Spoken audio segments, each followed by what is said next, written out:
दोस्तों, आज NCDEX investor protection fund और कमोडिटी वर्ल्ड दोनों की तरफ से हम इस कॉटन और उसमें हेजिंग कैसे करने का उसके बारे में एक नई इंफॉर्मेशन और नई बात लेके हम आपके सामने हाजिर हुए हैं। आज मेरे साथ इस जो वेबिनार है उसमें अजय केडिया जी जो बम्बई से मेरे साथ ज्वाइंट हुए हैं, राम सिंह चौहान जी जो अहमदाबाद से मेरे साथ ज्वाइंट हुए हैं, जगदीप ग्रेवाल एनसीडी से हमारे साथ है, और शैलेश पटेल जो कि all Gujarat cotton ginning association के मानद सेक्रेटरी है, वो भी हमारे साथ थोड़ी देर में ज्वाइंट होंगे। दोस्तों, हम सब जानते हैं कि पिछले कुछ दिनों से कॉटन कॉम्प्लेक्स में काफी तेजी का दौर आगे बढ़ रहा है। सभी को अभी भी ऐसा लग रहा है कि भाव अभी भी ऊपर जाएंगे। जो हमारे लोकल फंडामेंट है और इंटरनेशनल फंडामेंट है, वो दोनों कॉटन के लिए बहुत ही अच्छे दिख रहे हैं आगे जाके। और जो भी स्टेक होल्डर है, जैसे किसान, ट्रेडर, हेजर्स, एक्सपोर्टर और प्रोसेसर, ये सभी जो एक चेन जो है, उनमें सभी के लिए ये साल काफी अच्छा रहा है। पिछले साल जो कॉटन कॉरपोरेशन ऑफ इंडिया यानी सीसीआई ने जो एक बहुत बेहतरीन रोल अदा किया और किसानों को पूरा भाव देने के बाद इंडस्ट्री को भी काफी सपोर्ट दिया इन लोगों ने, उसी तरह से उस कॉटन के लिए इंडिया में कॉटन में काफी इंटरेस्ट सभी लोगों का बढ़ रहा है। दोस्तों, हमारे साथ काफी दिग्गज लोग हमारे साथ आज जुड़े हुए हैं, तो उनसे पास से हम काफी जानकारी लेते रहेंगे। पहले तो जगदीप ग्रेवाल जी, मैं आपको रिक्वेस्ट करता हूं कि आप ओपनिंग रिमार्क दे, और जो हेजिंग की जो एक अहमियत रहती है ट्रेड में, उसके बारे में थोड़ी जानकारी आप दीजिए, जगदीप ग्रेवाल जी। थैंक यू मयूर भाई। जी नमस्कार सबको। तो मैं रिप्रेजेंट कर रहा हूँ एनसीडीएक्स एक्सचेंज को, जिसपे के भी कॉटन के अपने कॉटन सीड ऑयल केक यानी कपास या खल बोलते हैं जिसको, और कपास यानी raw cotton, cotton with seed, इनमें दो में जो है अच्छा कारोबार अभी एक्सचेंज पे प्लेटफॉर्म पे चल रहा है। इसके हिस्टोरी सॉरी थोड़ी जगदीप सी। जी, सॉरी जगदीप जी, आपका वीडियो बंद हो रहा है, आपका फेस नहीं दिख रहा है।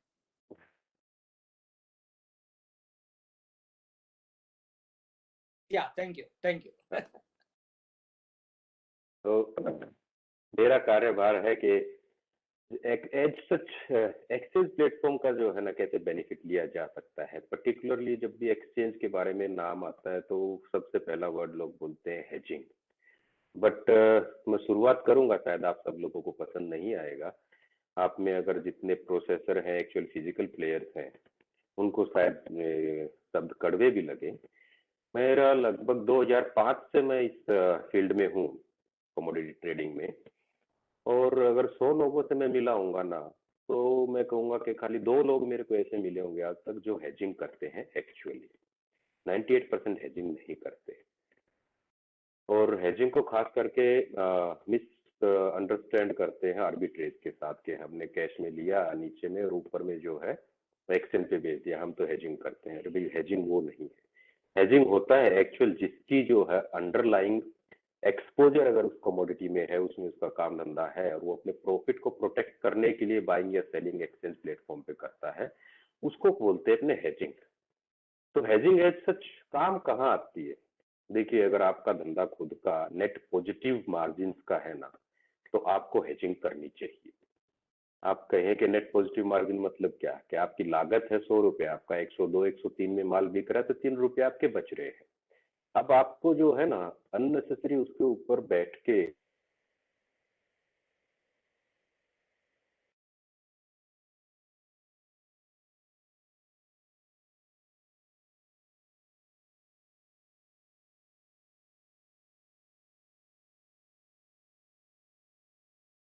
दोस्तों, मेरे ख्याल से जगदीप ग्रेवाल का कांटेक्ट अभी टूट चुका है हमारे लिए। तो हमारी ये चर्चा हम जारी रखेंगे। अजय जी और राम सिंह जी, अजय जी आप टेक्निकल व्यू देने वाले, लेकिन आप फिजिकल मार्केट से काफी तरह से जुड़े हुए, आपको जानकारी भी है।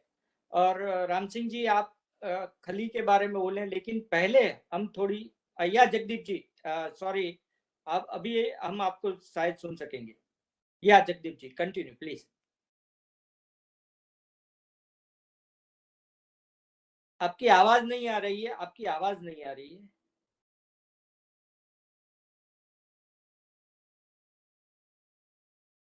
थोड़ी दिक्कत है आवाज में, या तो आप माइक्रोफोन निकाल दीजिए तो आए आवाज आएगी मेरी। अभी ठीक है? हाँ अभी अभी आया, ठीक है, आ गया सर। तो मैं कह रहा था कि अगर आपका माल 100 में तैयार हो रहा है, 102 में बिक रहा है, तो आपको स्पेकुलेशन करने की ज्यादा जरूरत नहीं है। हम्म, पर यह है कि जिस टाइम तैयार हो उस टाइम पे नहीं बिका तो क्या करें? तब आता है एक्सचेंज। तो आप जो है एक्सचेंज पे अपना माल बेचिए। जैसे कि कॉटन ऑयल मिलर है, उसका पड़ता निकाल के आप जब देख रहे हैं कि भी अभी कॉटन केक मेरा नहीं बिक रहा, बट मेरे को नेट पॉजिटिव मार्जिन है, तो एक certain amount, I am not saying कि आप सारा जो है उस पर बेच के चलिए। डेफिनेटली तेजी मंदी जो है हर व्यापार के लिए आधार होती है, उसके आधार पे ही जो है अपने मार्जिन मैक्सिमाइजेशन होते हैं। 100% हेजिंग कभी एडवाइजेबल भी नहीं होती अनटिल अनलेस आपके सुपर नॉर्मल मार्जिन ना हो। तेजी मंदी दोनों व्यापार के जो है ना, एक कहे कि इंटीग्रल पार्ट है, करनी भी चाहिए, बट एक लिमिट से बाहर नहीं। तो उसके लिए हेजिंग टूल है। हेजिंग कभी भी आपको प्रॉफिट इंक्रीज करके नहीं देगी, बट आपके जो प्रॉफिट हैं उनको इंटेक्ट करेगी। मतलब क्या हुआ कि जो पुरानी कहावत है कि सर्वाइवल ऑफ द फिटेस्ट, अगर आप रेस में बने रहेंगे तो जरूर आप जो है ना कमाई भी लंबी करेंगे, बट अगर आप रेस से निकल जाएंगे खागली तेजी मंदी करके तो कोई मतलब नहीं, मायने नहीं रखता है बिजनेस में बने रहने का। तो एक्सचेंज का काम है आपको रेफरेंस बेंचमार्क प्राइस देने का और एक लिक्विड प्लेटफॉर्म प्रोवाइड करने का विद योर ऑल पार्टिसिपेशंस, कि आप उसके अंदर अपने रॉ मटेरियल की और फिनिश गुड्स की जो है ना प्राइस फिक्स कर सके। फॉर एग्जांपल जैसे कपास अपना चल रहा है, किसी जिनर भाई को अभी पर्टिकुलरली इस केस में बात करें तो इस बार लगभग सभी जिनर्स, अब मैं कहूंगा कि पकड़े गए कि इस उपलक्ष्य में कि किसी का 3.5 करोड़ का फिगर था, किसी के 2 करोड़ के नीचे, 3 करोड़ के नीचे का भी फिगर था कि कपास इस कॉटन की प्रोडक्शन जो मंदी वाले थे 3.5 करोड़ गांठ के ऊपर की फिगर थी, तेजी वाले थे उनकी 3 करोड़ के नीचे की फिगर थी, बट कवर काफी लोग नहीं कर पाए। और आज के दिन क्या है, डिस्पैरिटी, कि भी 1900-2000 का मन का कपास लेके अब अगर कैलकुलेशन करने जाए तो अपने को पड़ता नहीं बैठ रहा। बट यही चीज अगर अपन थोड़ी बहुत कवर कपास का कॉन्ट्रैक्ट में कर लेते, जब भाव अपने 1500 के आसपास के शुरू हुआ था एक्सचेंज पे ये अप्रैल वाला वायदा, काफी टाइम तक 1600 के आजू बाजू घूमा, जब 1600 से छटका तो अभी 1900 प्लस का हो गया है। पर वहां पे अगर अपन ने रॉ मटेरियल हेज किया होता कुछ भी थोड़ा बहुत भी, तो आज थोड़ी बहुत सांस आ रही होती।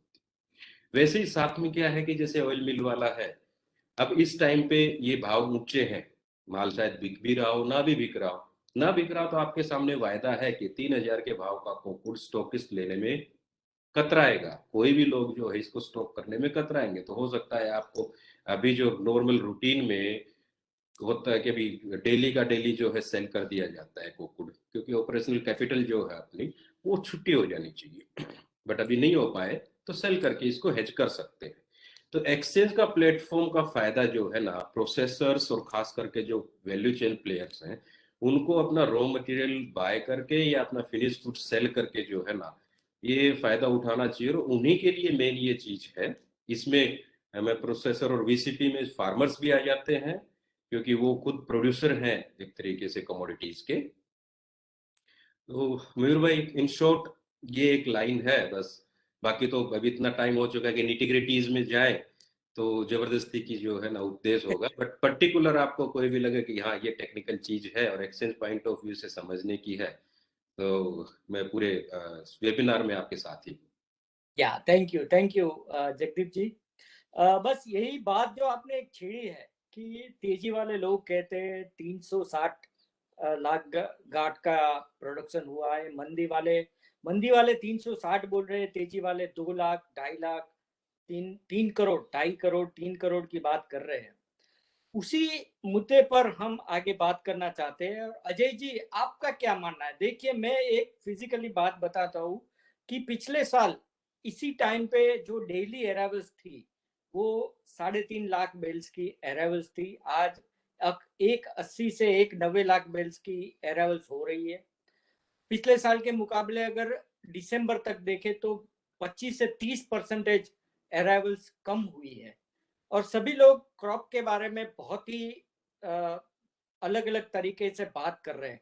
इसके बारे में आप क्या मान रहे हैं? अजय जी, आपसे पहले मैं ये जानना चाहता हूँ।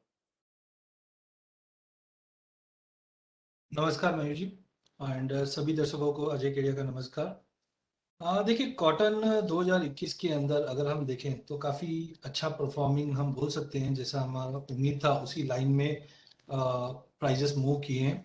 सबसे पहले अगर परफॉर्मेंस की बात कर लेते हैं हम लोग, तो ऑलमोस्ट हमने जनवरी से अभी तक 62% के करीब की हमने रैली कॉटन में फ्यूचर्स पे आते हुए देखी है। कॉटन सीड ऑयल केक में भी ऑलमोस्ट 50% की तेजी आते हुए देखी है। अगर हम जैसे मयूर भाई का सवाल है कॉटन क्रॉप के ऊपर, तो पैंडमिक एक ऐसा सिनेरियो है जो मुझे लगता है कि हमने किसी ने नहीं देखा, तो हमें ये नहीं पता कि इसका जो इम्पैक्ट हुआ है वो कैसा हुआ है। मैंने फ्रेंकली जब लास्ट ईयर मैं काफी एसोसिएशन में गया भी था, नॉट टॉकिंग अबाउट कॉटन, बाकी मसालों में भी मयूर भाई जानते हैं, तो वहां पे हमने देखा डिमांड को लेकर किसी को कुछ पता नहीं कि आगे क्या सिनेरियो होगा। इनफैक्ट सप्लाई को लेकर भी क्या सिनेरियो। फॉर एग्जांपल अगर हम 2021 की बात करें, तो यहाँ पे मुझे लगता है कि कोई भी एग्री कमोडिटी के अंदर जो तेजी आई है वो डिमांड को लेकर नहीं आई है, वो सप्लाई डिस्टर्बेंस को लेकर आई है। हाँ, जैसे मयूर भाई ने बताया कि एक्सपेक्टेशन 370 से हमने स्टार्ट किया था, और फ्रैंकली अभी भी यही जो फिजिकल में मेरी बातें होती है, कुछ लोग तो गारंटी दे रहे हैं सर 300 के ऊपर की भी क्रॉप आ जाए तो बहुत बड़ी बात है। बट आई थिंक के जो गवर्नमेंट्स के जो या एजेंसीज के जो नंबर्स आए हैं उन्हें हमें देखना चाहिए, क्योंकि ब्रॉडर पिक्चर काफी बना हुआ है। कुछ अटकलें ये भी लगाई गई थी कि इस बार लानिनो की वजह से मॉइस्चर लेवल जो ग्राउंड पे है वो काफी सीवियर थे, जिसकी वजह से लेट सोइंग भी हुई है। और ऐसा भी सुनने में आया है फर्स्ट पॉटिंग सेकंड पॉटिंग के बाद फार्मर्स दूसरी क्रॉप पे शिफ्ट भी हुए हैं। बट एक्चुअली आई थिंक ये जो स्पेकुलेशन है वो कहाँ पे कंप्लीट होता हुआ दिखाई देगा, वो 15 जनवरी के आसपास एक ओवरऑल पिक्चर आती हुई दिखाई देगी। बट ये चीज तो तय है कि जिस ढंग से हमने अराइवल का जो एक प्रेशर देख रहे हैं हम लोग, वो कहीं पे भी अगर हम 360-70 की जो बातें हो रही है या 350 की बात, वो कहीं पे भी क्लियरिटी नहीं दे रहा है। क्योंकि जनरली हम जो 2-3 सालों के अंदर देखे हैं कि ये पीरियड के अंदर अराइवल बहुत ज्यादा सीवियरली रहता है। वो 2021 अक्टूबर से ही अगर हम देखें तो अक्टूबर नवंबर में तो हमने अच्छा खासा गेन्स देखा है, बट दिसंबर आते आते वो मार्केट से श्रिंक होते हुए दिखाई दिया, जो कहीं ना कहीं एक डिस्पैरिटी दिखा रहा है। हाँ, फार्मर्स की कैपेसिटी बढ़ी है पिछले कुछ सालों में, प्राइजेस होल्ड कर रहे हैं, क्योंकि जो फ्लो ऑफ इंफॉर्मेशन है वो काफी रैपिड है। आज फार्मर भी पेपर पढ़ के, न्यूज़पेपर, व्हाट्सएप, ये सब देखकर उनको भी पता है कि मार्केट में तेजी है और मुझे कैश की रिक्वायरमेंट नहीं, तो मैं क्यों बेचूं। तो ओवरऑल मुझे लगता है कि इस बार जो दिसंबर में श्रिंकेजेस आया, कि कॉटन सीड के लिए मेरा काफी ग्रुप में मैं एक्टिव भी हूँ, तो पता चलता है कि बोले इस बार सबसे शॉर्टेस्ट सीजन रहा है, हमारे पास माल ही नहीं आ रहा है। तो ओवरऑल मुझे लगता है कि अभी भी टू अर्ली टू से क्या क्रॉप आना है। कोई 340 बता रहे हैं, कोई 360 बता रहे हैं, कुछ लोग 320 या उसके नीचे भी बोल रहे हैं। बट आई थिंक 15-20 जनवरी के आसपास एक पूरी क्लियरिटी मिलेगी, क्योंकि मौसम भी काफी इंपॉर्टेंट। कल हमने अकोला साइड काफी बारिश, हेल स्टॉर्म होते हुए भी देखे, और ऐसी अटकलें लगाई जा रही है कि पोलर वॉर्टेक्स का जो इम्पैक्ट है वो नदर्न पार्ट ऑफ इंडिया में कंटिन्यू रहेगा जनवरी मंथ में भी। तो that is too early to say right now, but मुझे लगता है कि जो ऑफिशियल फिगर्स दिखा रहे हैं 360 का भी जो एक्सपेक्टेशन है उसके तो काफी बिलो दिखाई दे रहा है। हाँ, 350 या 345 के मैं स्पेकुलेट नहीं करना चाहूंगा इस नंबर्स पे, क्योंकि बेटर है कि एजेंसी से जो अपडेट्स आए। बट हाँ, डैमेजेस काफी हुए हैं और शिफ्टिंग भी काफी हुई है जो नवंबर दिसंबर में हमने सुने हैं सदर्न पार्ट ऑफ इंडिया में भी और नॉर्थ में भी। तो ये काफी इंपॉर्टेंट रहेगा। तो ओवरऑल मुझे लगता है कि बैलेंस शीट टाइट ही रहनी है इंडिया की भी और ग्लोबल मार्केट में। मेरे पास एक रिपोर्ट आई थी जहां पे हम देखते हैं कि सेल्स का एक फिगर बताया गया था। I was just going through with एक कंपनी है एवर डेवर्सन, उनके स्टिकर्स बनाती है जो भी चाहे अपैरल हो चाहे किसी की। उनका एक प्रोजेक्शन आया था कि जून 2022 में अपैरल डिमांड या टेक्सटाइल सेक्टर में 200% का गेन्स रहेगा। तो मुझे लगता है 2021 के अंदर ऑलरेडी हमने, अगर आप Q3 में देखेंगे तो टेक्सटाइल इंडस्ट्री में जबरदस्त डिमांड थी। हाँ, थोड़े कंसर्न्स थे हायर प्राइसेस को लेकर यान के, बट ओवरऑल मुझे लगता है कि जो एंड यूजर है उनके हाथ में पैसा है, जिस दिन से गवर्नमेंट ने लिक्विडिटी पंपिंग की है, और 2022 तक जब तक इंटरेस्ट रेट सिनेरियो हमारे अनुकूल है, तो Q1 Q2 में मुझे लगता है कि ये कंटिन्यू रहेगा और प्राइसेस को सपोर्ट, डिमांड मतलब अब एक्चुअल में निकलते आएगी। जो अभी तक हमने सप्लाई कंसर्न की वजह से तेजी देखी थी, अब हम Q1 Q2 में धीरे धीरे डिमांड में इंप्रूवमेंट देखेंगे। और हाई कॉस्ट कस्टमर के लिए आई थिंक ऐसा कोई पिन पॉइंट लगा नहीं है Q3 की सेल्स को देखते हुए। मयूर जी। या थैंक यू अजय जी, आपने एक बहुत बढ़िया बात बताई कि 2022 के Q1 और Q2 में टेक्सटाइल और अपैरल, ये गारमेंट की डिमांड है वो बहुत अच्छी रहने वाली है, वो इंटरनेशनल सिग्नल मिल रहे हैं। मैंने थोड़े दिन पहले ये बम्बई के जो सबसे बड़े क्लॉथ मार्केट है उनके काफी लोगों से मेरी बात हुई थी। तो पिछले 2 साल से जो पैंडेमिक का जो मार उन सभी लोगों को पड़ा था, उनमें इस दिवाली में बहुत अच्छी डिमांड उनको दिखाई दी थी। या अजय जी कुछ कहना चाहते, बोलिए प्लीज। फ्रैंकली मैं इसमें एक चीज खाली ऐड करना चाहूंगा, जो मंदी वाला माहौल बना हुआ है कमोडिटीज को लेकर, ये B2B के पाइपलाइन में बना हुआ है। क्योंकि 2016 में डिमोनेटाइजेशन, फिर जीएसटी और फिर लॉकडाउन, इस बीच में हुआ क्या, जो स्टॉकिस्ट या पाइपलाइन वाले जो माल लेके रखते थे, अभी हम लोग करीबन, अगर हम पैनलिस्ट के अलावा देखें तो 94 जन पार्टिसिपेट है, तो काफी B2B वाले भी होंगे। खाली पहला एक ही सवाल है कि राइट नाउ, चाहे आप कॉटन सीड ऑयल केक का स्टॉक की बात करो, चाहे कॉटन की बात करो, जो स्टॉक आपके पास आज पड़ा है, 3 साल पहले यही स्टॉक था क्या आपके पास? तो मैंने जितने जन से पोलिंग करके देखा है, तो कुछ लोगों ने कहा कि सर, मैं अगर आज मेरे पास 800 टन का माल पड़ा है ना, तो 3 साल पहले मेरे पास 1500 से 2000 का हुआ करता था, क्योंकि मार्केट में पेसिमिज्म बना हुआ है।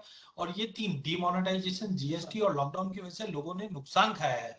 तो 2021 में जिन्होंने स्टॉक करके चला है उनको पैसा बना है, लेकिन जिन्होंने स्टॉक नहीं किया है, खाली बातें हुई है कि अरे भाव बढ़ गया, नीचे आएगा तो लूंगा, भाव बढ़ गया नीचे आएगा। और मैं खुद दिवाली के दिन, मैं अच्छे मेरे क्लाइंट है जिनके कम से कम 12 शोरूम है, बैठा तो बोले अजय भाई 5 साल में ऐसी दिवाली आज तक कभी नहीं देखी मैंने। क्योंकि जो माल मेरे पास पड़ा था कपड़े का सारा माल बिक गया, कुछ बचा नहीं। और किसी क्लाइंट ने भी आकर ऐसा नहीं बोला यार तुम्हारा प्राइस बहुत कॉस्टली है। तो इससे ये क्लियर है, B2C में पैसा है मार्केट में। जैसे हम लोग लैंग्वेज, बिजनेस लैंग्वेज में बात करते हैं, रोकड़ा देकर कस्टमर लेने के लिए तैयार है। बट B2B में मंदी है, बिकॉज स्टॉक करना कोई चाहता नहीं है, खाली कैश क्रंचेस का एक रोना है। और विश्वास जो है कि मयूर भाई पहले मेरे से 1000 टन लेते थे, तो मयूर भाई को मैं 90 दिन का क्रेडिट दे देता था। आज मैं बोलता हूँ मयूर भाई पहले रोकड़ा दो, बाद में माल देता हूँ, तो मयूर भाई बोलते हैं कि 1000 टन की जगह भाई तू मुझे 100 टन दे दे, क्योंकि B2C में डिमांड है, वो मुझसे मांग रहा है। तो खाली मयूर भाई 100 का पैसा देते हैं और 100 का माल उठाते हैं। जबकि पहले होता क्या, 90 दिन का जो क्रेडिट लाइन चलता था, उसकी वजह से स्टॉकिस्ट काफी माल रखता था। तो मुझे लगता है ये सेंटिमेंट का एक सिनेरियो बना हुआ है, जो कोविड का हम लग रहा है थर्ड वेव में आने वाले हैं या ये। तो आई थिंक फरवरी मार्च तक जैसे ही ये सिनेरियो निकलेगा ना माइंड से, तो मार्केट में जो वैक्यूम क्रिएट हुई है पाइपलाइन के अंदर, वो जबरदस्त तेजी पूरे, चाहे कॉटन सीड ऑयल केक बोलो, चाहे कॉटन बोलो, यान बोलो, सब में एक बड़ा उछाल देगी। हाँ, तेजी देखने के बाद हमारी इच्छा ये रहती है कि 70 सेंट वाला 120 आ चुका है, अब थोड़ी तेजी आएगी। कमोडिटी की सुपर साइकिल है, आप उठा के देखिए 100 साल का चार्ट, तब आपको दिखाई देगा ये नए हाइस पे बनाने की तैयारी में है। गवर्नमेंट जो एक्शन ले रही है उसके बावजूद भी आज सोयाबीन है, आप देखिए कहां से कहां पहुंच गया, या चाइना, कहीं पे भी कोई ऐसा मटेरियल बड़ा फॉल नहीं आया है। तो एक तरफ पैंडामिक है जिसका इतिहास हम नहीं जानते, 100 साल पहले आप उठ के देखिए 1920, 21, 22, 3 साल तक कंटिन्यू जबरदस्त तेजी है, या 2007, 8, 9, 10 में देखिए, यहाँ पे भी तेजी देखिए। तो मुझे लगता है ये सुपर साइकिल है, खाली एक प्रोस्पेक्टिव चेंज करने की बात है। वी शुड एक्सेप्ट कि ये रैली और कंटिन्यू करेगी। तो मुझे लगता है कि B2B में मंदी दिखेगी आपको, बट B2C में पैसा भी है और माल भी जा रहा है। मैं सॉरी। या आपने बढ़िया बात की। कैश क्रंच की बात मैं ऐड कर दूं कि जिस तरह से आईपीओ में पैसा आ रहा है, उससे तो ये कहीं नहीं दिख रहा कि कैश क्रंच मार्केट में है। ये एक ऐड है। राम सिंह जी, मैं, आपका माइक म्यूट है। या राम सिंह जी, मेरी जिस तरह से बात हो रही है, आज आप देखो तो जो हमारी कपास की एमएसपी थी, उससे अभी आप देखो तो 50% ऊपर भाव चल रहे हैं। ये भाव में एक ट्रेडर, फार्मर, सबकी एक आर्ग्यूमेंट रहती है कि ये भाव में फार्मर कैसे माल अपने घर में रखेगा, दूसरा ये भाव में स्टॉकिस्ट भी कैसे एंटर करेगा, फिर भी अराइवल्स नहीं बढ़ रही है।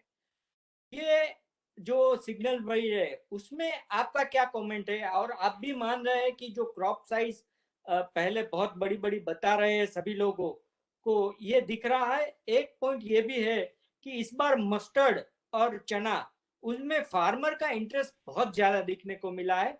तो ये फर्स्ट और सेकंड पिकिंग निकाल लेने के बाद फार्मर ने अपने खेतों से कपास निकाल दिया है, ये भी एक फैक्ट है। तो ये सब मिला के आपका क्या व्यू है राम सिंह जी? थैंक यू मोहित भाई। आप सबको मेरी तरफ से नमस्कार। मोहित भाई, ये जो आपने बताया और जैसे केड़े साहब भी बता रहे थे कि जो क्रॉप का ओवरऑल अभी जो सब जगह मैसेज घूम रहे हैं या मार्केट में अलग अलग तरह से अलग अलग नंबर आ रहे हैं, अलग अलग फिगर आ रहे हैं। कोई बोलते हैं 3.5 है, कोई बोलते हैं 3 के अंदर है। और हाँ, कहीं ना कहीं ये अपने इसको डिनाई नहीं कर सकते कि क्रॉप में कहीं ना कहीं थोड़ा जो अपने सीजन में सोचे थे उससे 5-10% का क्रॉप में देसी भाषा बोलते खड्डा तो है। हाँ। मैं आज चेक कर रहा था, मैं तेलंगाना, आंध्रा और गुजरात दोनों जगह जो है कम से कम अभी जो चीजें सामने आ रही है वो कम से 10% का क्रॉप में कहीं ना कहीं यहाँ पे शॉर्टफॉल आने वाला है। जिस हिसाब से जो लास्ट में जो बारिश हुई थी, बारिश की वजह से मानो जो पहले तेलंगाना आंध्रा में बारिश की वजह से हुआ था और गुजरात में भी बारिश का प्रॉब्लम था। तो ओवरऑल अपने बात करें कि 3.5 का जो नंबर था, 3.5 गठान का जो नंबर था, उस पे 10 से 15% जो है कहीं ना कहीं इसका शॉर्टफॉल है जो अभी दिख रहा है। दूसरा आपका जो पॉइंट था कि हाँ, ये बात सही है कि गुजरात में अगर हम सौराष्ट्र साइड में बात करें तो थर्ड पिकिंग का जो टाइम था, ये टाइम पे उस टाइम पे काफी जगह ऐसा हो रहा है कि वो कपास निकाल के और इसका सोइंग जो है मस्टर्ड, चना और काफी सारी चीजों का रिप्लेसमेंट हुआ इस बार। मस्टर्ड चने में गया, लाइक आपका जीरा है, धनिया है, तो फार्मर का रुझान जो है वो मस्टर्ड और चने की तरफ ज्यादा है। तो वो एक कारण हो सकता है। तो उस चीज को हम मना नहीं कर सकते कि क्रॉप का जो है वो कहीं ना कहीं शॉर्टफॉल है 10 से 15% में, मेरा ऐसा मानना है।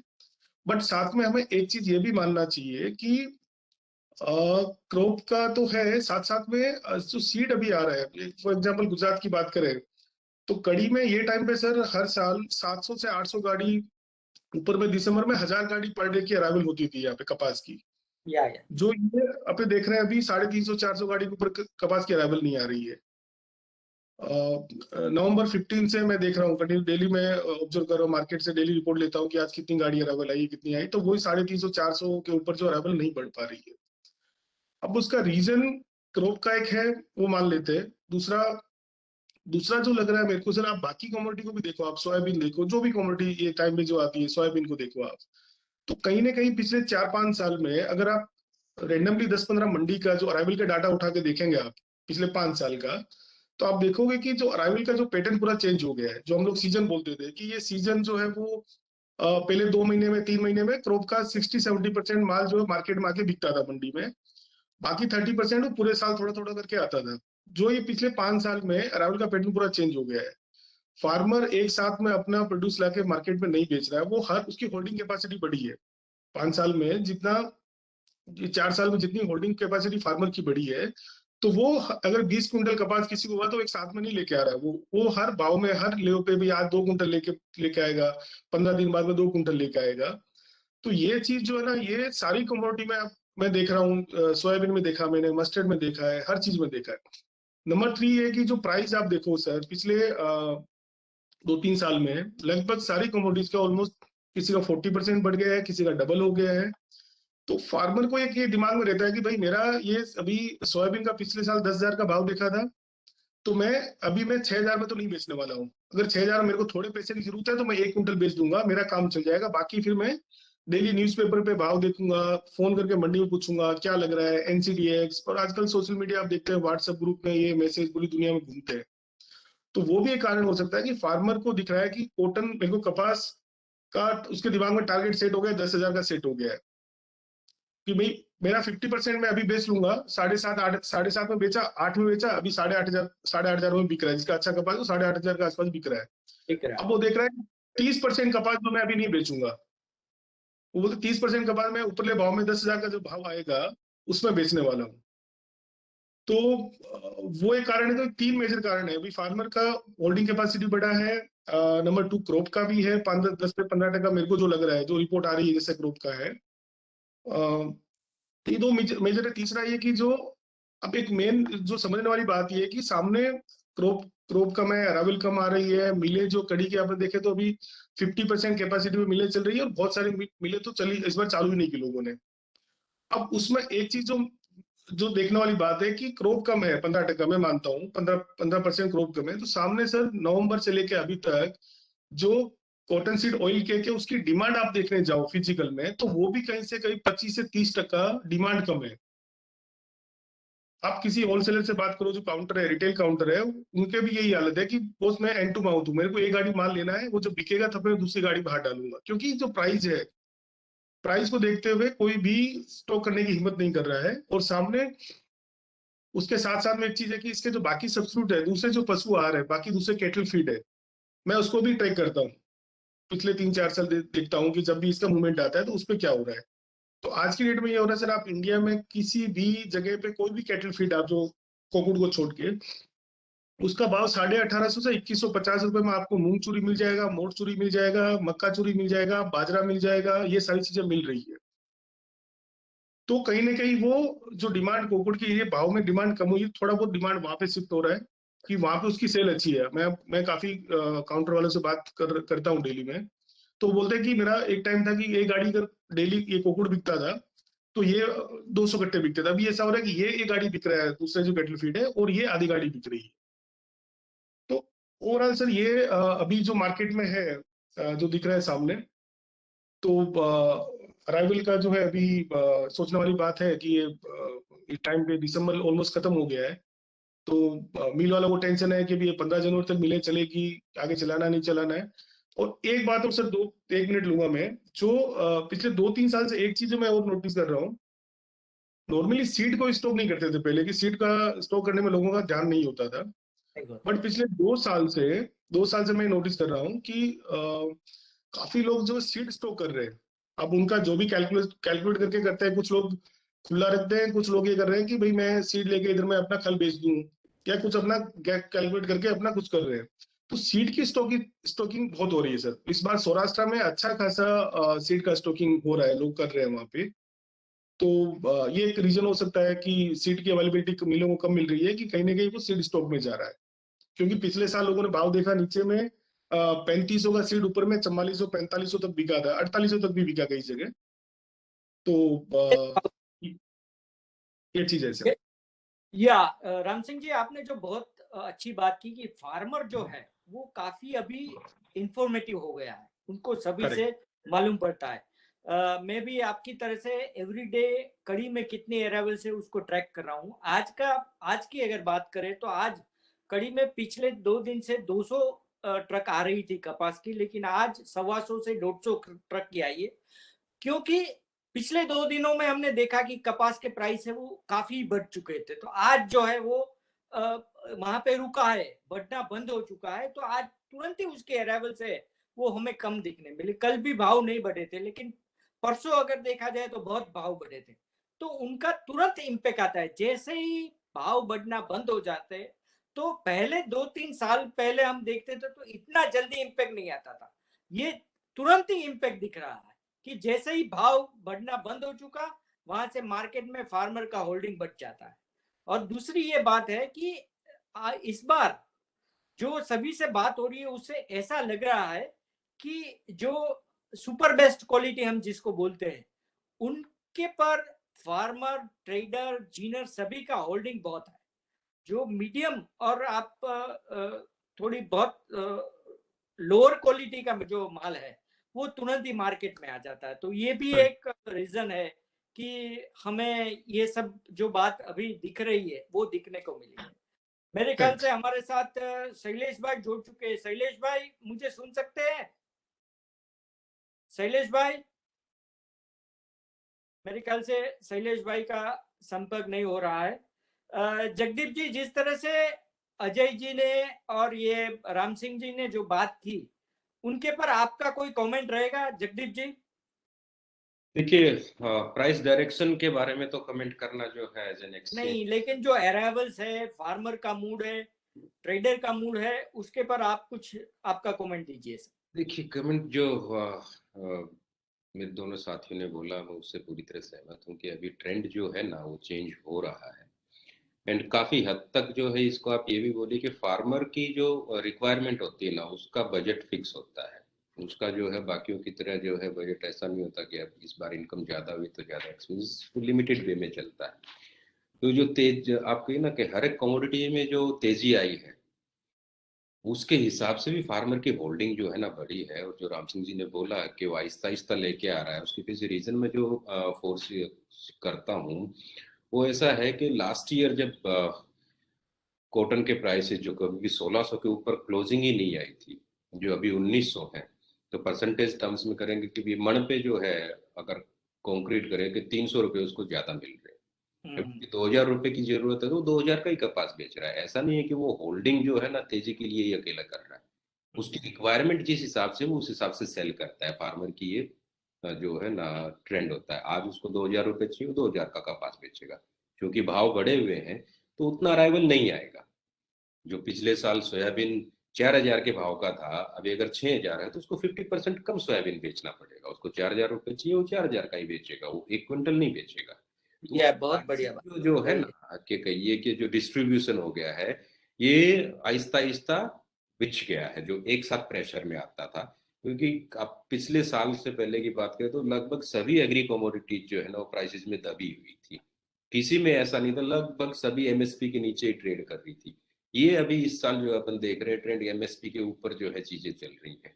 वो अपनी रिक्वायरमेंट के हिसाब से रूपी टर्म्स में बेचता है। जैसे फॉर एग्जाम्पल मैं बताऊं कि अपने जिनके पास पैसा है वो जाके पूछते हैं भी 1 किलो टमाटर दे दे, पर जिसके पास लिमिटेड है अपने हिसाब से वो कहेगा 10 रुपए के टमाटर दे दे, जो टमाटर जितने भी आए। ठीक है, बराबर। वो भाव नहीं पूछेगा, वो 1 किलो ही खाएगा, वो 10 रुपए के ही खाएगा। तो फार्मर की रीति ऐसी ही है कि उसको 2000 का सामान बेचना है तो 2000 की जरूरत है, 2000 का सामान बेचेगा, बचेगा, यही बात है। ये बढ़िया बात बताई। शैलेश भाई मेरे को सुन सकते हैं? शैलेश भाई बीच में जुड़े थे लेकिन अभी नहीं मिले।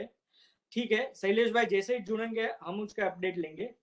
अजय जी, आपने ये 2022 में फर्स्ट क्वार्टर और सेकंड क्वार्टर में क्लोथिंग की डिमांड, गारमेंट की डिमांड के बारे में बहुत बढ़िया बात बताई। अजय जी मेरे को सुन सकते हैं? अजय जी, खेड़िया जी, ख्याल से वो कनेक्ट नहीं हो सके हैं।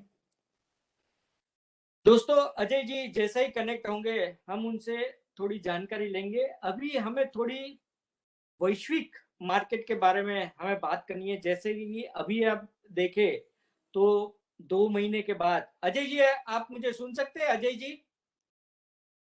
बिल्कुल सुन सकता हूं सर। या अजय जी, मेरी अभी जो बात है ग्लोबल मार्केट के बारे में, हम सब जानते हैं कि अभी 2 या 3 महीने के बाद यानी कि मार्च से यूएस और चाइना में सोइंग का नया सीजन चालू हो जाएगा।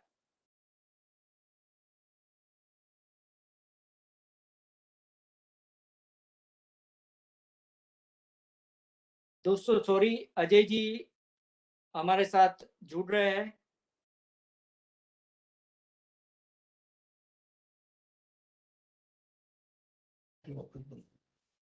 या अजय जी, सॉरी, मेरे ख्याल से कुछ कनेक्ट का इश्यू था।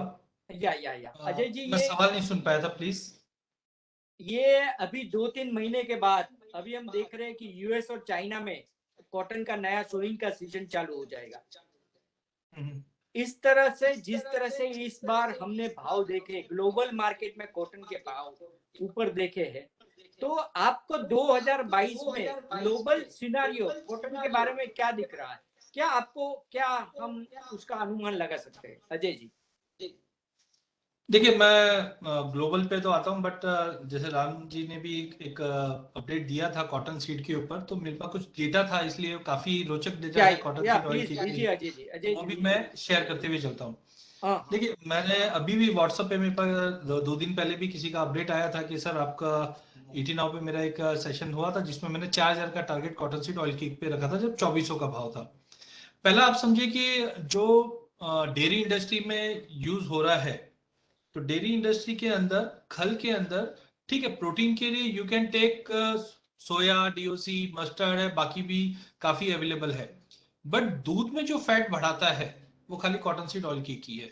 18 से 20 किलो का चारा अगर पूरे दिन में देते हैं तो 2-2.5 किलो या 3 किलो तक हम कॉटन सीड ऑयल केक देते हैं। और दूध में फैट जो बढ़ेगा वो खाली कॉटन सीड ऑयल केक से ही बढ़ेगा, जिसकी वजह से। और दूसरा क्या, फार्मर के पास आज पैसा है, ऐसा नहीं है कि फार्मर का पैसा नहीं है कि वो इस चीज को पीछे छोड़ रहा है। तो आई थिंक वो एक बड़ा फैक्टर है। दूसरा कि जब भी मार्केट में, हम ग्लोबल मार्केट के अंदर ऐसा कुछ कंसर्न्स देखते हैं, तो डेयरी इंडस्ट्री के अंदर भी जो ग्रोथ दिखा रहा है वो करीबन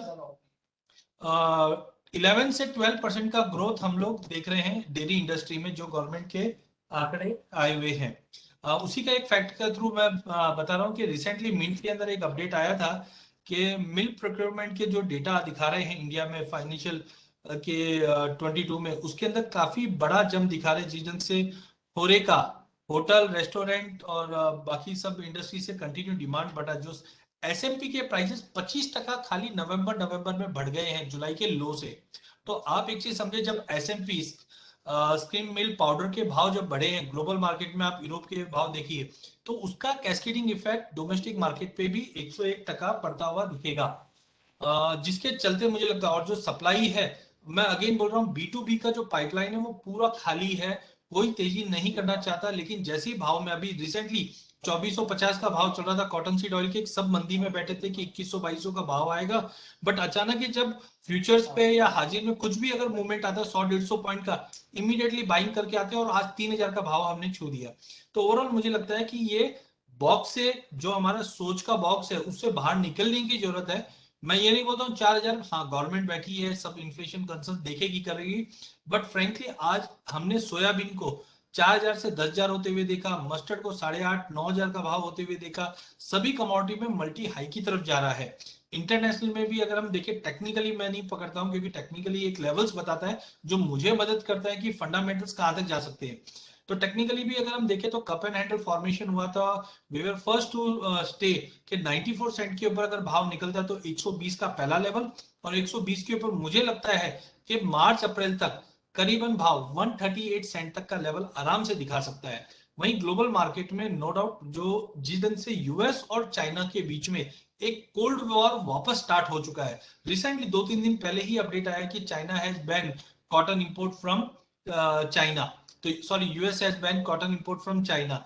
इसका कहीं ना कहीं जियांगजिंग में से, या हाँ, तो इसका, हाँ, से बिकॉज ऑफ जो हम बोल सकते हैं कि कुछ इश्यू चल रहे हैं इन शॉर्ट, तो उसकी वजह से क्या होगा, ग्लोबल मार्केट में डिमांड कंटिन्यू रहेगी। सेकेंडली, अगर विंटर रिलेटेड भी देखें तो ला नीनो जो इम्पैक्ट कर रहा है, उसकी वजह से वेदर टेम्परेचर भी ड्रॉप है। एक सबसे बड़ा कारण है जो कॉटन बढ़ने का, वो आई डोंट थिंक कि हम लोग 98-100 जन है इस वक्त, कोई भी उसमें से लॉजिक यूज किया होगा।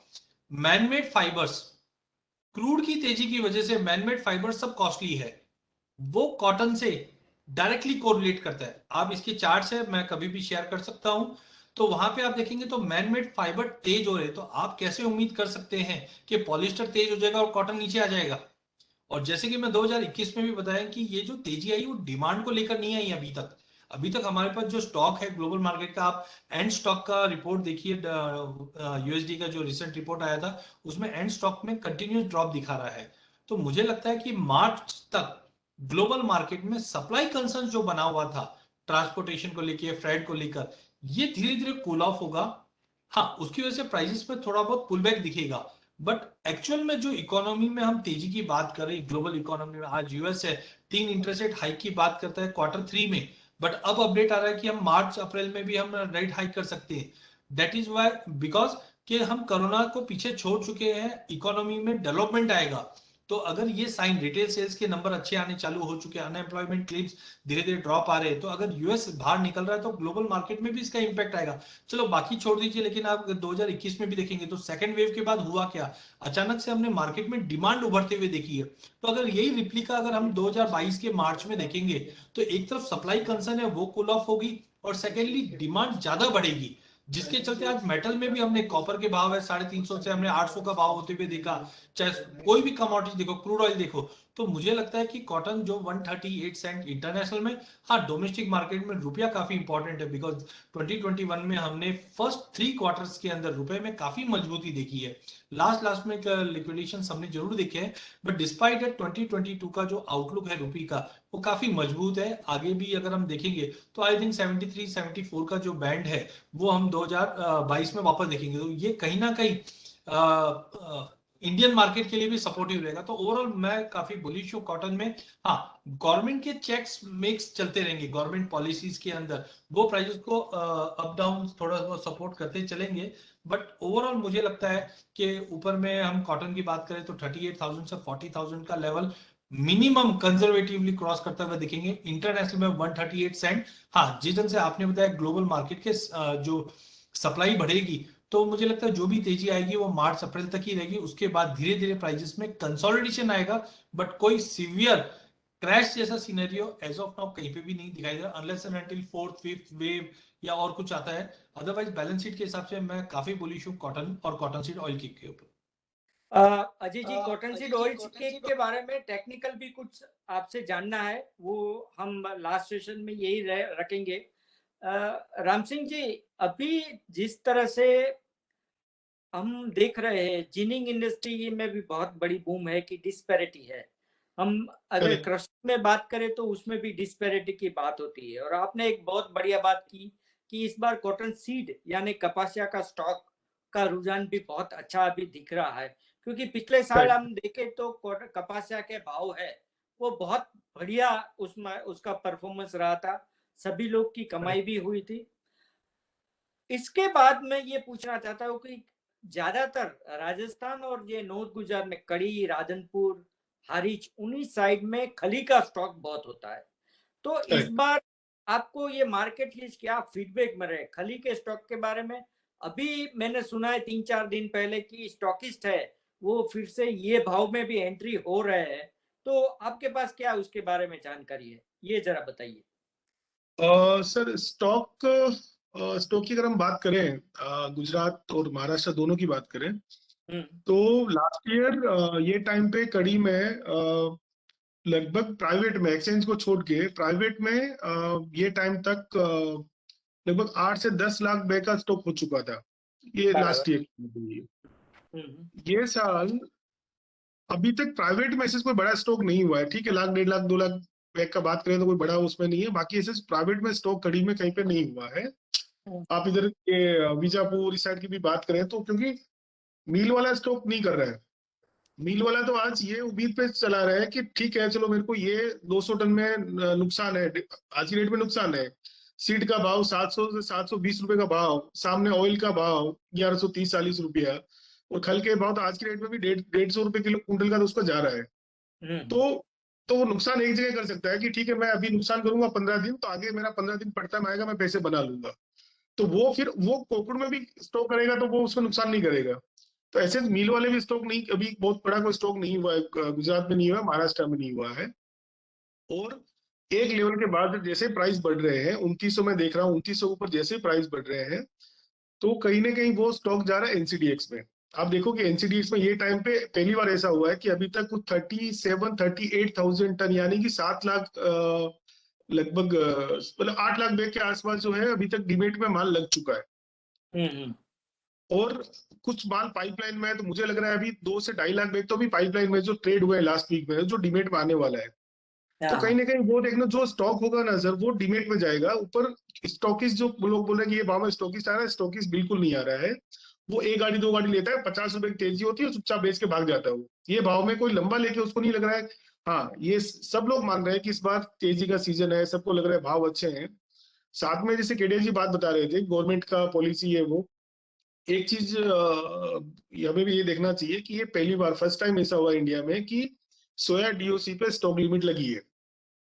तो कहीं ना कहीं सर वो सोया डीओसी पे तो आम आदमी या फार्मर किसी को फर्क नहीं पड़ रहा था, तो उस पर स्टॉक लिमिट लगी है। तो हर जो कॉर्पोरेट है या जो बड़ा स्टॉकिस्ट है उसको ये डर लग रहा है कि कल सुबह उठ के 10 फार्मर अगर रोड पे खड़े हो गए कि 3500 का कल भाव 3500-4000 हो गए हैं और ये चिलम चोल उड़े, कल सुबह उठ के सीओसी भी बैन कर देंगे। और बैन करना सस्पेंड करना आजकल की बहुत नॉर्मल चीजें हो गई सर, ये नॉर्मल हो गया, ये सही बात नॉर्मल हो गई। तो कहीं ना कहीं सर ये जब से हुआ है चने स्टार्टिंग चना एक्सचेंज में चना बैन हुआ वहां से लेकर अभी तक जितनी कॉमोडिटियां जब जब इन्होंने सस्पेंड की है बैन की है ना, तो सरप्राइज फटाफट ऐसा हुआ ना, लोगों को समझने का मौका ही नहीं मिला। चलो वो तो एग्री, मतलब वो कॉमोडिटी ऐसी थी कि आम आदमी को फर्क पड़ रहा था। बट आप सोया डीओसी को देखते जाओ आप, तो उसको करने के बाद जैसे इसको स्टॉक लिमिट लगाया है उसमें, तो हर आदमी को डर लग रहा है कि यार ये भाव में मैं स्टॉक लेके बैठ जाऊं तो कमाना कमाना मेरे को कितना है। जब मैं इन्वेस्टर में देखता हूँ 12% रिटर्न आ जाए मेरे को, मुझे कोई तेजी मंदी नहीं करना है, मैं सामने लेके सामने हेज करूंगा, 12% रिटर्न आएगा। लेकिन कल सुबह उठे गवर्नमेंट उसको स्टॉक लिमिट लगा दे, तो वो एक जो चीज है पिछले 5-7 दिन से काफी कंपनियां काफी लोग मेरी बात होती है वो लोगों दिमाग में को चल रहा है। तो स्टॉक का इसलिए जो आपका सवाल है उसमें स्टॉक मेरे को नहीं लग रहा है कि बहुत बड़ी क्वांटिटी में स्टॉक अभी कोई हुआ होगा। और फिलहाल स्टॉक मिल ही नहीं रहा ना सर। आप देखो कि कड़ी में आज कल सुबह उठ के आप बोलो कि मेरे को 20,000 बैग लेना है, तो मैं आपको चैलेंज करता हूँ पूरे दिन में आपको 20,000 बैग नहीं मिलेगा। आप चाहे 20 रुपए भाव बढ़ा कर दे दो, क्योंकि मिल वाला उसकी एक गाड़ी 2 गाड़ी व्यापार करता है, उसको पता है आज 700 का सीट है, कल 750 भी हो सकता है। एक दिन के अंदर जो इम्पैक्ट आ रहा है सीधा वहां से कर्नाटक में, मतलब आज आज यहाँ पे खल बढ़ा या तेल बढ़ा ना, फटाफट वहां पे 50-100 रुपए उसमें बढ़ जाएगा। ये उसको लग रहा है सही कि है। आज आज मैंने ये गाड़ी बेचा, कल मेरा सीट आज 700 रुपए था, कल सीट मेरे को 720 में लेना पड़ा, तो मेरी तो डिस्पेरिटी तो ऑलरेडी थी और ये 20 रुपए मेरा और नुकसान हो गया है। तो स्टॉक बड़ा नहीं मिल रहा है, स्टॉक वेयर हाउसों में माल ज्यादा नहीं गया है, जो माल गया एनसीडीएक्स में गया है। और कहीं ना कहीं देख रहे हैं हम लोग जो अराइवल्स के देख रहे हैं, जो आप जैसे आपने पता किया कड़ी में 150-200 गाड़ी आ रही है, तो उसमें सर स्टॉक में जाने जैसा कुछ माल बचता ही नहीं कि कुछ माल उसको 20% स्टॉक में चला जाए। ये उसी उसी बात पर से मेरा ये क्वेश्चन है राम सिंह जी कि हमारे यहाँ पिछले साल से हम सभी बहुत सालों से देख रहे हैं कि अप्रैल महीने से लेके अक्टूबर तक जो अराइवल्स भी नहीं होती है, ऑफ सीजन होता है, सभी जिनिंग फैक्ट्रियां बंद हो जाती है, क्रशिंग भी बहुत कम हो जाता है। प्राइस के बारे में बात हम नहीं करेंगे, लेकिन आपको ये अप्रैल महीने से सितंबर अक्टूबर का जो इस साल का समय है, क्या आपको इतना ऐसा दिख रहा है कि इस बार बहुत शॉर्टेज दिखेगी? क्योंकि जो सिनारियो है ये यहाँ से बहुत ही पैनिक दिख रहा है अभी से। तो क्या व्यू है आपका?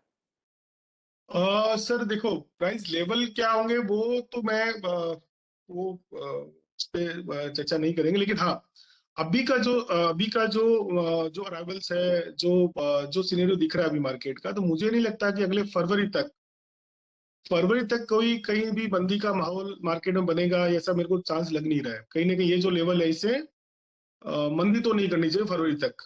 और फरवरी तो हो सके कि बहुत अच्छी तेजी भी आ जाए यहाँ से, डिपेंड ऑन कि वो थोड़ा बहुत मार्केट सपोर्ट करता है। तो अगर राजस्थान हरियाणा पंजाब में थोड़ा बहुत अगर बाइंग एग्रेसिवली वो लोग करते हैं कि नहीं 2800 3,000 का खल स्टॉक में बुरा नहीं है, तो वो अगर थोड़ा सपोर्ट मिलता है तो प्राइस बहुत अच्छे यहाँ से हो सकते हैं। बट फरवरी तक यहाँ से कोकुड़ में मंदी नहीं करना चाहिए। फिर बात आती है कि अप्रैल में, अब मई में ऑलवेज क्या होता है सर, मई में फिर ये होता है कि डिमांड सप्लाई प्रोसेसिंग ये सारी चीजें उस टाइम नहीं देखी जाती। फिर उस टाइम ये होता है कि एक्सचेंज में माल कितना बड़ा हुआ है। मई में या ऑलवेज जो है यही एक्सचेंज में माल कितना बड़ा हुआ है, वही तो वो गेम सारी चीजें चेंजर होता है। क्योंकि स्टॉक वहीं पे पड़ा, मोटा स्टॉक वहीं पे होता है। तो वो उस टाइम देखने वाली चीज है कि ये साल कितना स्टॉक डीमेट में जाता है अभी, क्योंकि अभी 40,000 टन माल लग चुका है सर, और यहाँ से प्राइस भागते हैं तो कहीं ना कहीं क्योंकि देखो मिल वाला भी सर आजकल है ना, जैसे अभी स्टार्टिंग में जगदीप भाई ने बताया कि जो हेजिंग है, जो हेजिंग का हर आदमी यूज नहीं करता, बिल्कुल सही बात है। लेकिन कुछ कुछ लोगों ने सर ये देखा है पिछले 2-3 साल में जितना कोकुड़ वोलेटाइल है, तो कुछ मिल वाले छोटे मोटे स्टॉक जो हेजिंग करते हैं, तो वो हेजिंग में अगर माल डाल के बैठे होंगे उस टाइम, सारा मई में वो देखना है टोटल कि कितना 40,000 टन ये लगा है, बाकी वो टोटल मिला के अगर 60, 65, 70,000 टन 80,000 टन कितना हो सकता है। तो ऊंचे भाव में मुझे नहीं लगता कि ये जो डिमांड इसे कंटिन्यू रहेगी मार्केट में। केडीएजी की एक बात सही है कि जो फेट है वो कहीं ना कहीं कॉटन सीड ऑयल केक से ही मिल रहा है फार्मर को। यही मिल रहा है। लेकिन हाँ उसमें एक चीज और है सर, ये जो जैसा भी फेब्रुवरी आएगा, फेब्रुवरी तक क्या है मौसम ठंडा रहता है, मौसम ठंडा रहता है उस टाइम। आज भी काउंटर पे कल कल शाम को राजस्थान काउंटरों पे 3600 रुपए 3700 में खल बिकी है, फार्मर लेके जा रहा है। तो वो कब तक लेगा कि फरवरी तक थोड़ा ठंडा रहता है मौसम वहां पे, वहां तक तो डिमांड रहेगी। जैसे ही थोड़ी बहुत गर्मियां चालू होगी तो ऑटोमेटिकली डिमांड और कम हो जाएगी वहां पे।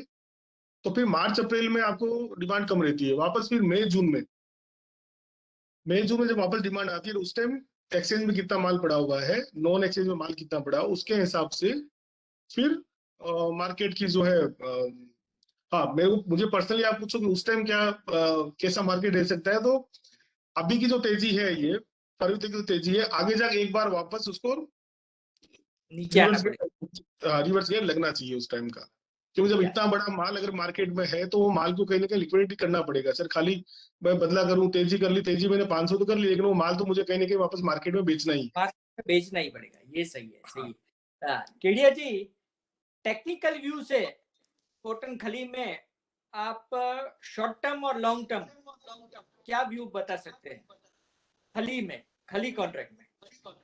देखिए मेरे हिसाब से 2021 जो था वो कमोडिटी की सुपर साइकिल का था, और ये मैं सितंबर 2019 से कह रहा हूँ, कोई भी कमोडिटी हो सबका सुपर साइकिल चल रहा है। एग्री हमने 2021 में काफी अच्छा परफॉर्मिंग होते हुए देखा, ऐसा ही कुछ 2022 रहेगा। बट ध्यान रखिए 2022 के अंदर पहले 3 महीने सभी एग्री में आपको तेजी का रूप मिलेगा, बट जैसे जैसे हम अप्रैल के बियॉन्ड जाएंगे तो प्राइसेस में गिरावट आएगा। तो बिल्कुल शॉर्ट टर्म में तो मैं अवॉइड करने बोलूंगा, बिकॉज हम देखते हैं कि सपोज किसी एसोसिएशन का लेटर जाता है तो प्राइसेस में एक बार गिरावट भी आ जाती है।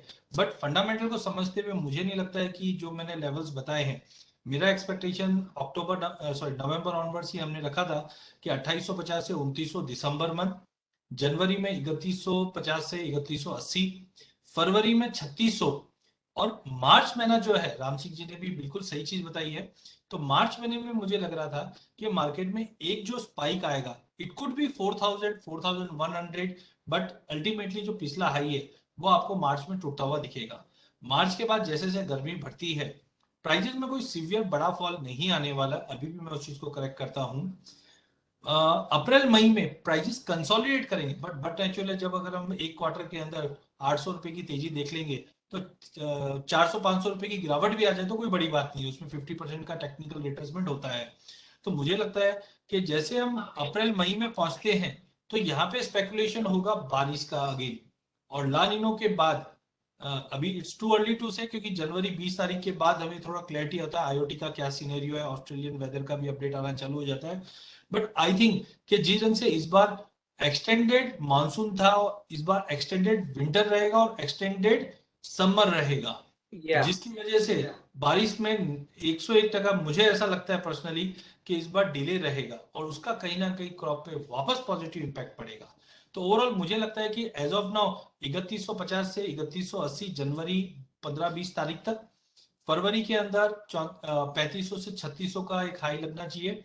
बट मेजर जो मार्केट में स्पेकुलेटिव मूव बोल सकते हैं या स्टॉक पोजीशन क्लियरिटी है, डिमांड सब मिलाकर मार्च में मुझे लगता है कि प्राइजेस कहीं पे भी 3600 के ऊपर 4000 4100 कोई भी लेवल दिखा देगा, बट सस्टेनेबल नहीं रहेगा। बट 4000 का लेवल मुझे लगता है कि आपको Q3 के अंदर, Q1 के एंड तक हमें देखने मिल जाना चाहिए। कॉटन के बारे में जो आपने एक आईसी कॉटन का जो लेवल बता दिया है, लेकिन ये जो यहाँ पे जो कॉटन का फ्यूचर है उसमें क्या लगता है कि क्योंकि अभी ऑल टाइम हाई प्राइस अभी चल रहा है, तो आगे जाके प्राइस के बारे में बात ना करें तो क्या लग रहा है अभी भी ऊपर जाने के चांसेस है इंडियन मार्केट की? मैं अजय जी बात कर रहा हूँ। देखिए सबसे पहले अगर हम इन्फ्लेशन की बात करें तो हमने देखा यूएस में 30-40 साल के हाई पे इन्फ्लेशन है, इंडिया में नो एज कंपेयर टू पहली बार ऐसा हुआ है कि Indian inflation is far below from US inflation, तो that is very good thing. But आप समझ के चलिए इन्फ्लेशन होगा क्यों? इन्फ्लेशन होगा इसलिए क्योंकि कमोडिटी के भाव तेज है। तो मुझे कोई भी एंगल से कोई भी कमोडिटी 2022 में कोई भी कमी नहीं है। हाँ थोड़े बहुत correction up down, government action, या जैसे कुछ माइंस बंद पड़े हैं वो चालू हो जाएगा, या कॉटन खली में भी हमने 3-4 साल पहले देखा था कि मिक्सिंग बढ़ गई थी, तो that is part and parcel, ये होता रहेगा। बट मुझे लगता है कि जो कॉटन डोमेस्टिक मार्केट की बात है, यहाँ पे पैरिटी बहुत इंपॉर्टेंट होगा कि हम लोग एक्सपोर्ट में क्या पार्टिसिपेट करेंगे। बट इन ऑल इंटरनेशनल के हिसाब से जो मैंने देखा समझा एज ऑफ नाउ, इसका एक रिव्यू हम जनवरी मिड और एंड में वापस करेंगे हमारी टीम। बट मुझे लगता है कि जो मार्च तक का हमारा प्रोजेक्शन है वो 138 हम लोग आराम से टच कर सकते हैं इंटरनेशनल में। वजह भी अगर हम डोमेस्टिक मार्केट की बात करें तो यहाँ पे रुपया फैक्टर है, अदर फैक्टर्स भी काफी इंपैक्ट करेगा कि गवर्नमेंट अगर कुछ एक्शन लेगी, बट कंजर्वेटिवली पकड़े तो मुझे लगता है 38,000 से 40,000 का जो लेवल है वो कंजर्वेटिवली आराम से दिखा सकता है। आई थिंक के इंटरनेशनल के मुकाबले अब काफी कम रहेंगे, बट फिर भी 38 to 40,000 एज पहले इंस्टेंट में हम ये लेके चलते हैं। जनवरी में हम लोग क्रॉप साइज का क्लियरिटी आ जाता है तो वो ज्यादा हमें क्लियरिटी देगा, but I think 38-40,000 up to March अगर हम बात करें तो आराम से हमें देखने मिल सकता है। बट अगेन मैं इसमें एक चीज ऐड करना चाहूंगा, आप कोई भी हो माइंडसेट ये मत बनाइए भाव बहुत तेज हो गया इसके लिए मैं बेचूं, या भाव बहुत बढ़ गया इसलिए और नहीं बढ़ेगा। प्लीज आप समझिए पैंडेमिक हमारे लिए नया है, हमने किसी ने भी 100 साल पहले का पैंडेमिक का क्या इम्पैक्ट वो देखा नहीं है। बुक्स में अगर आप देखेंगे तो कमोडिटी की सुपर साइकिल हमेशा पैंडेमिक के टाइम पे या ऐसा ग्लोबल इवेंट पे होती है। तो आज गोल्ड का एग्जांपल लीजिए, पिछले साल अगर जनवरी फरवरी में 26,000 था तो किसी ने नहीं सोचा था कि 11 अगस्त को हम 56 देखेंगे उस चीज को। तो कोई भी कमोडिटी, क्रूड ऑयल है जो नेगेटिव में ट्रेड हुआ वो आज हम देखते हैं कि आराम से $85 भी टच कर जाता है।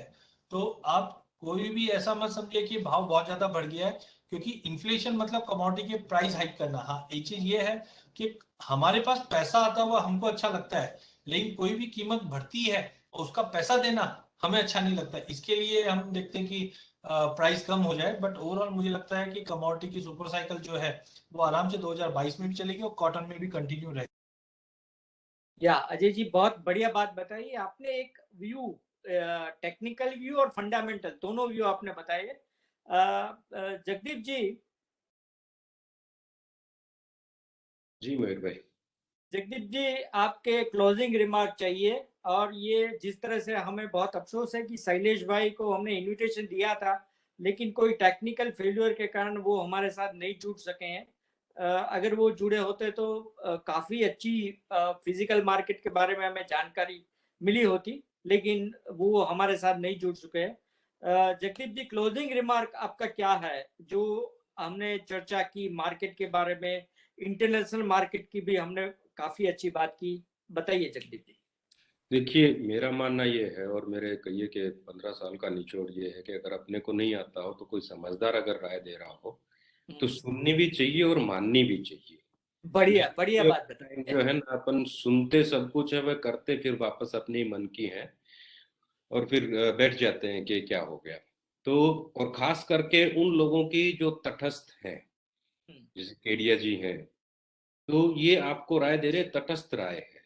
इनका खुद का जो है ना कि ना तो इनकी ऑयल मिल है ना इनकी जिनिंग कॉटन की है, बट कहते हैं ना जैसे चेस का गेम होता है तो बाजू में बैठने वाला जो है ना उसका दिमाग तेज तेज चलता है। तो उनके दिमाग का इस्तेमाल अलाउड है ट्रेडिंग में, एक्चुअली चेस के गेम में अलाउड नहीं कि बाजू वाले से पूछ ले, बट जहाँ पे अगर आपने को मौका मिल रहा है और जो अपॉर्चुनिटी मिली है तो जो सुना है उसका ज्यादा नहीं तो जितना हो सके इस्तेमाल जरूर करें। और आज तक नहीं की है तो आगे जो है ना हेजिंग जरूर कीजिए। आपको प्रॉफिट मिल गया है तो जब तक प्रॉफिट बुक नहीं करेंगे ना तब तक वो घर पे नहीं आता। बुक्स पे जो है ना प्रॉफिट, वो प्रॉफिट प्रॉफिट नहीं होता है, जब तक बुक करेंगे तभी जाके आपके घर पे आएगा। और एक साइकिल है कि व्यापार बूढ़ा नहीं होता, अपने बूढ़े हो जाएंगे। तो अपॉर्चुनिटीज जो है ना वो ऐसा नहीं है कि एक ही बार आई है। मैं ये बिल्कुल नहीं मानता कि अपॉर्चुनिटी वेट नहीं करती, बट हाँ वेट नहीं करती लेकिन आती रहेंगी। तो ऐसा मत मानिएगा कि एक ही बार में जो आपने को सब लूट लेना है। आप बने रहिए व्यापार में, बाय कीजिए, सेल कीजिए, हेज कीजिए, आर्बिट्रेज कीजिए, किसी एक चीज पे अड़े ना रहें। और खास करके जब ऐसी सभा हो तो उसको मानिए। और साथ में मैं एक जो है सूचना देना चाहूंगा कि एक्सचेंज जो है ना अभी लिक्विडिटी की तरफ थोड़ा काम कर रही है। तो गवार ऑप्शंस और गवार इंडेक्स और साथ में स्टील, इसमें लिक्विडिटी के लिए एफर्ट जारी हैं। और हो सकता है कि सेकेंड वीक ऑफ जनवरी के बाद जो है ना लिक्विडिटी एनहांसमेंट स्कीम जो है गवार ऑप्शंस और गवार इंडेक्स में आएगी। ये मैं इसलिए मेंशन कर रहा हूँ कि आप लोग जब कॉटन केक में काम करें तो डेफिनेटली किसी न किसी का एक्सपोजर गवार में और गवार गम में होगा। तो ऑप्शंस जो है ना वो बहुत ही काम की चीज है। आज भी अगर आप निफ्टी का देखेंगे ना तो जितना काम ऑप्शंस में होता है ना उसके कंपैरिजन में बाकी कुछ काम है ही नहीं, तो भी बोल देंगे तो अच्छा मतलब सही साबित होगा।